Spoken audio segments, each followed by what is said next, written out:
Hey everybody, Ryan here at eTrailer. Today on our 2018 GMC Terrain, we're going to be taking a look at and showing you how to install the Curt Class Trailer Hitch Receiver. So one of the great things about this setup is that for the most part it's going to be completely hidden and look pretty good on the back of your Terrain. Really the only thing you're going to be able to see is a receiver tube opening, and it's actually going to come out a little ways, making it a lot easier to get to and use, especially if you plan on using those folding style accessories.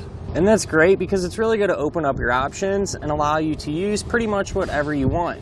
So whether you plan on doing some towing, using a cargo carrier, or even a bike rack, this hitch is going to get the job done. So since this is a Class 3 hitch, it's going to have that 2" by 2" receiver tube opening, which is a really common size and works with a ton of different style accessories. It's going to have a reinforced collar for extra strength, and I think it looks pretty good too.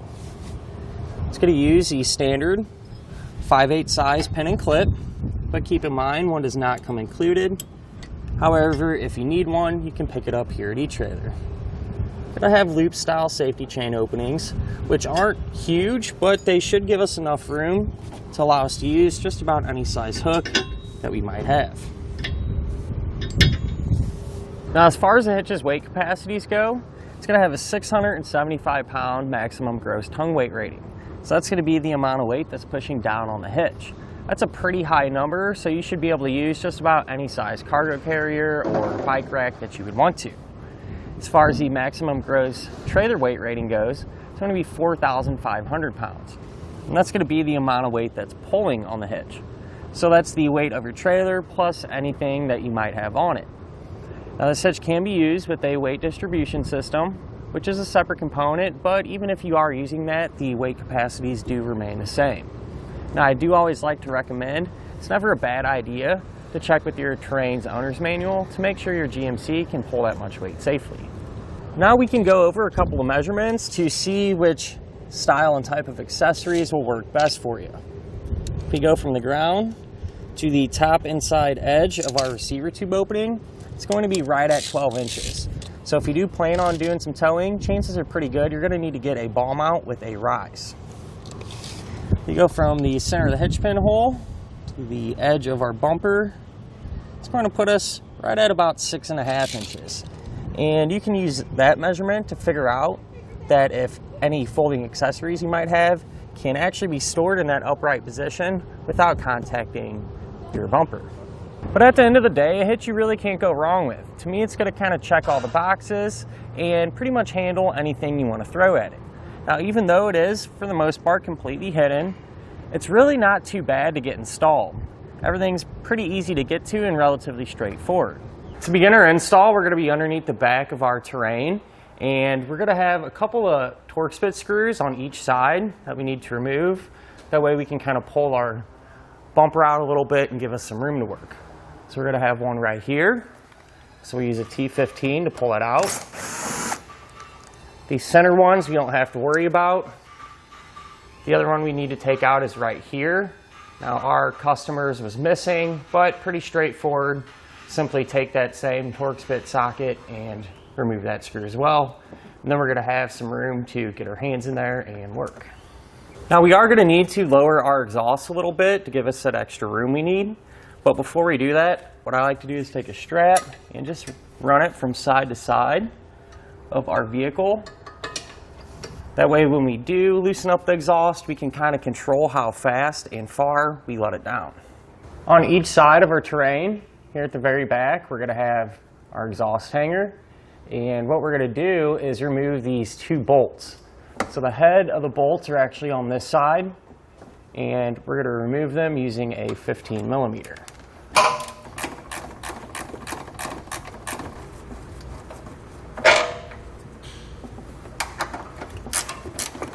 And once we have this one out, we're going to repeat the same process over on the other side.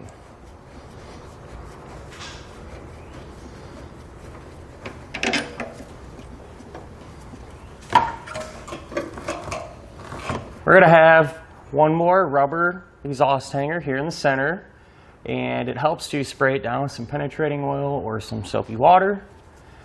And what we're going to do is take a pry bar or a big flathead screwdriver, and work one of the ends off of the metal portion of the exhaust. Then what we're able to do is lower the strap, lower our exhaust, and you may have to kind of pull back on the fascia a little bit to get our hangers to clear it.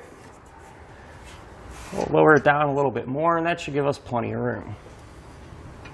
If you move to our frame rail, we're going to have a larger hole here, and that's going to be used as an access hole to get our hardware installed. Except if we try to take our spacer block and the head of our carriage bolt, that hole's just a little bit too small for them to pass through. So what we're going to do is just enlarge that hole a little bit.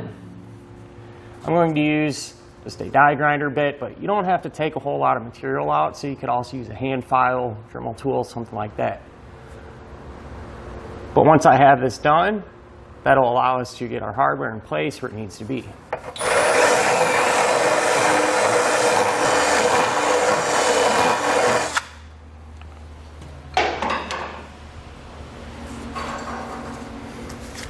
Once you open it up a little bit, it's not a bad idea to take your hardware and just kind of test fit it and make sure you can easily slide it in. Now, since we do have some bare metal from grinding it a little bit, I do suggest to take a little bit of spray paint and just cover up that bare metal to help protect it from any rust or corrosion. Now, I'd like to point out our attachment points. We're going to have 3 on each side. We're going to be using this hole, this one, as well as this one here.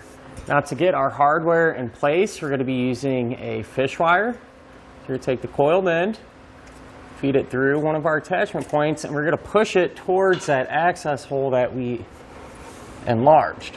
Sometimes you might have to kind of reach up there, feel around for the wire. Once you have it out, we're going to take a spacer block, feed it over that pull wire, and a carriage bolt. We're going to thread that carriage bolt onto the pull wire, push it up into the frame rail, and pull on the other end of the wire. That's going to pull all of our hardware down and out through the frame. So I'm going to repeat that process for our other 2 attachment points. And on the other side of our vehicle, everything is set up the exact same way. So don't forget to enlarge this hole, and the attachment points will be the same as well as the hardware. So once I have this set up over here, I'll do that over there as well. Sometimes it does help too to kind of put a bend in that pull wire. You can kind of eyeball the length of it, and that'll let it drop down a little bit easier sometimes.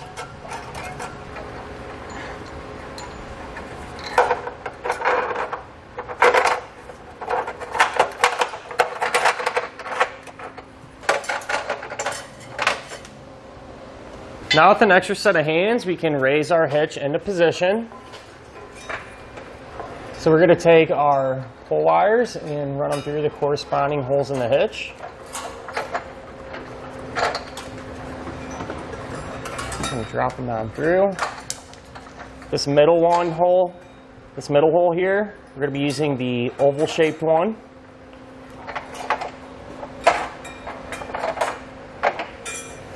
Once we have them pushed through, we can kind of work it up into position.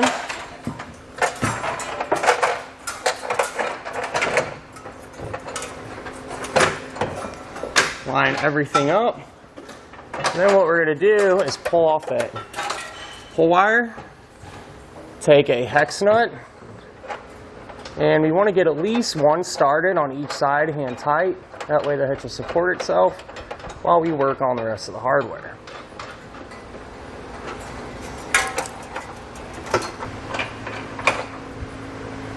With all of our hardware in place and hand tight, now we can come back and snug everything down.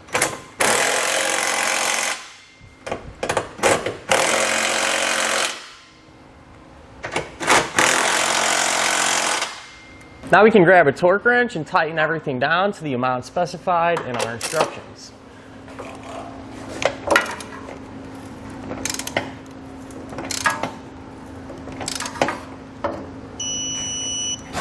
And we'll be sure to do that for all of our hardware.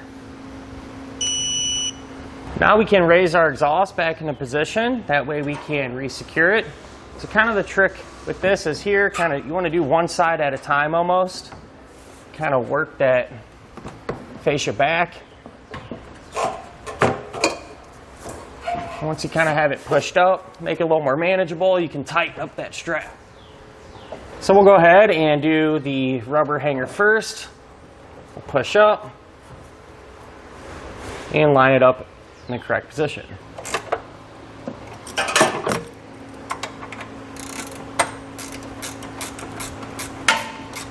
Now that the exhaust is supporting itself, we can go ahead and remove our strap.